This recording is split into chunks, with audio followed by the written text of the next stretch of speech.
All right, ladies, how do we overcome self-criticism so that we don't pass it on to our kids? Well, I have two answers to that are going to seem a little contradictory. One of them is, it is very important to recognize, especially if you have daughters, but even with your sons, it's important to recognize that the way you're actually talking to yourself, the standards you're holding yourself to, and the way you interact with yourself isn't just a personal experience.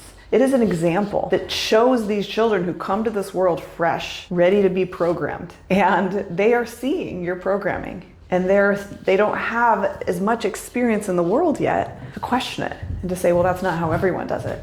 They just think that's how it's done. And so be careful, because they see the times when, maybe you forget something. Instead of just smiling it off, you go, what's wrong with me? They notice those moments. They notice if you're hard on your body. They notice if you're not liking your body and you're rejecting your body and you're worried about whether or not people think you're fat. They notice all of those things. And so first of all, it's time to heal that in yourself, because you don't want to keep passing this on. Now, I said I had two answers that are kind of contradictory. The second answer is, say you have done some of that programming. Say you have passed it on.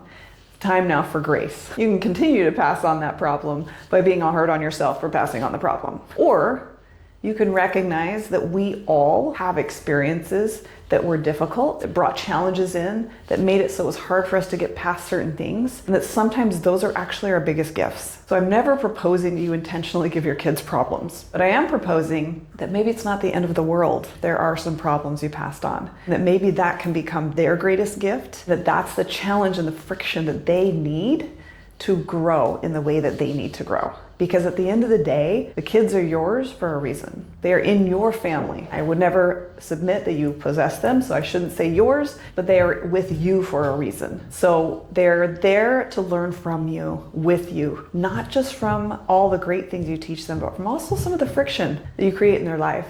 Children need friction to grow. Everyone needs friction to grow. And so again, I never submit that you intentionally cause them problems, but when you see that you have passed on something that's suboptimal, some grace is allowed, and maybe you can get curious and say, I wonder how the universe, how God, how life is going to turn this into something beautiful, because life always does. So let me know how that sits. Have a beautiful day.